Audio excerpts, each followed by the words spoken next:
Bienvenue dans un nouveau Fitness Tip les amis. Dans cette vidéo, je vais vous donner les 2 meilleurs exercices pour développer vos épaules. Si tu n'es pas encore abonné à la chaîne, je t'invite à le faire maintenant et à rejoindre ma liste email à travers laquelle tu recevras du contenu exclusif. Le lien est dans la description. Let's go!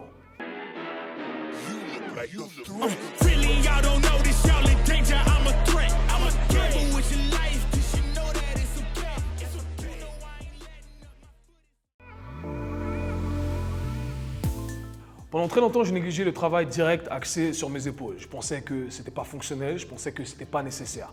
Mais c'est quelque chose que je regrette fortement. Je regrette de ne pas avoir fait du travail d'isolation sur mes épaules. Pourquoi? Parce que je trouve que ça nous donne un meilleur look, ça nous donne une meilleure carrure en V et ça met en avant également notre musculature des bras. Donc faire du travail direct sur les épaules, c'est un truc que j'aurais dû faire depuis le début. Dans cette vidéo, je vais principalement m'attarder sur le deltoïde latéral et le deltoïde postérieur. Je ne vais pas trop m'attarder sur le deltoïde antérieur, tout simplement parce que je trouve que ce dernier est déjà exposé à pas mal de charges, à pas mal de stress lorsqu'on fait tous les exercices où on pousse. Donc si on veut rajouter du travail dessus, bien entendu, on peut le faire, mais selon moi, c'est secondaire.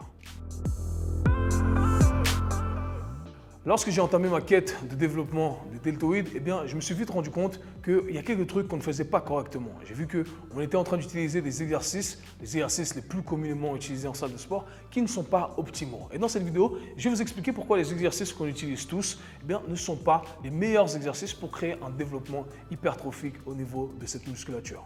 Regardons d'abord l'exercice le plus commun pour développer le deltoïde latéral. On pense ici aux élévations latérales, les lateral raises. Mais lorsqu'on analyse cet exercice, au final, on n'est qu'en train de travailler sur le milieu de l'amplitude de mouvement de ce tissu. Et le milieu de l'amplitude de mouvement de ce tissu, c'est très bien, mais encore une fois, on pourrait faire mieux. Pensez à ça comme si on faisait des squats et qu'au final, on ne descend pas tout en bas, dans une position d'étirement des fessiers, etc. Et on ne monte pas tout en haut. Donc, on reste simplement au milieu. C'est bien, mais je pense qu'on peut faire mieux. Lorsqu'on pense au deltoïde postérieur, le même principe s'applique. L'exercice le plus commun est le reverse fly. On va chercher à faire un écartement, mais en vrai, on n'est qu'en train de challenger ce tissu lorsqu'il est dans sa position la plus raccourcie. Et malheureusement, ce n'est pas la position la plus optimale pour développer plus de tissu. Donc pour reprendre l'exemple du squat, pensez à ça comme si vous faisiez des 1/4 de squat tout en haut. Éventuellement, on peut l'utiliser, mais ce n'est pas ce qui va nous permettre de créer plus de muscles. Alors pourquoi je vous dis tout ça? Je vous ai parlé de milieu d'amplitude de mouvement, d'amplitude raccourcie, mais on sait aujourd'hui que le meilleur moyen de développer du tissu musculaire, c'est de le faire en plaçant une tension mécanique dans une position d'étirement. Lorsqu'on parle d'amplitude complète de mouvement ici, on fait référence à utiliser complètement le tissu, étirer complètement le tissu. Pourquoi? Parce que lorsqu'on étire complètement un tissu, on est en train de placer de la tension entre une insertion et une autre insertion. Donc, on a un développement sur une plus grande partie du tissu musculaire versus travailler sur un angle bien spécifique qui va développer qu'une partie spécifique des tissus. Aujourd'hui, la recherche confirme tout ça. Donc, ce qu'on aimerait faire pour nos deltoïdes, c'est utiliser le même principe. On veut utiliser une amplitude complète de mouvement au niveau du deltoïde latéral et au niveau du deltoïde postérieur. C'est-à-dire qu'on veut utiliser une position qui va nous permettre d'étirer complètement ces tissus sous tension. Et c'est ce que je viens vous démontrer. Commençons par le deltoïde latéral. Pour ce faire, on va utiliser une variante du power raise. C'est un très bon exercice qu'on peut exécuter avec un banc. Ce qu'on va faire, c'est utiliser un banc soit à plat, soit légèrement incliné en fonction de la configuration. Et à partir de là, on va se mettre sur le côté. On va utiliser une haltère qui va nous permettre de ramener notre main vers le centre de notre corps. L'idée ici, c'est d'étirer au maximum le deltoïde latéral. Et pour bien biaiser ce tissu-là, ce qu'on veut faire, c'est faire en sorte que le biceps pointe toujours vers l'avant. On ne veut pas laisser le biceps pointer vers le bas. On ne veut pas faire de rotation interne de l'épaule. C'est très important, autrement on sera en train de viser d'autres tissus. Et à partir de là, on peut initier le mouvement et on veut penser à faire un demi-arc de cercle. Vous n'êtes pas obligé de remonter jusqu'en haut, travailler sur 45 degrés de mouvement environ, ça sera parfait. Et on veut trouver une charge qui est propre à cette angulation-là, à ces angulations-là qu'on va viser avec ce mouvement.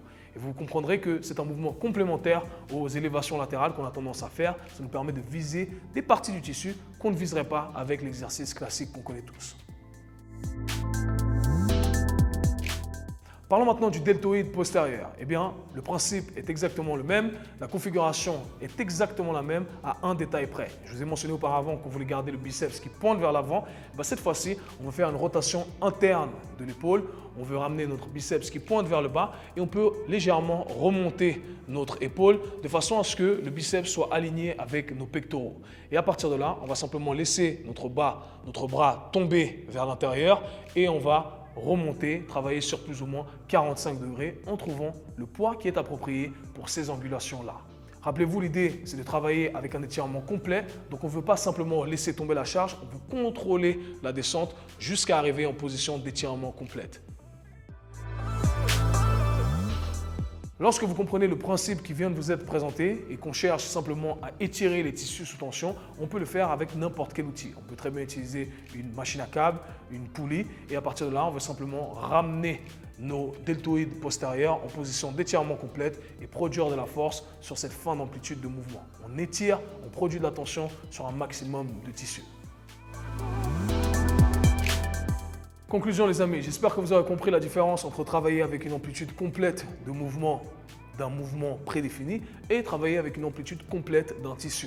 Ici, on veut étirer au maximum son tissu sous tension, c'est ce qui va nous permettre de maximiser le développement musculaire. C'était tout pour le fitness tip d'aujourd'hui, j'espère que vous pourrez appliquer tout ça et rappelez-vous, on peut simplement coupler les différentes variantes d'exercices qu'on connaît déjà avec ce que je viens de vous présenter.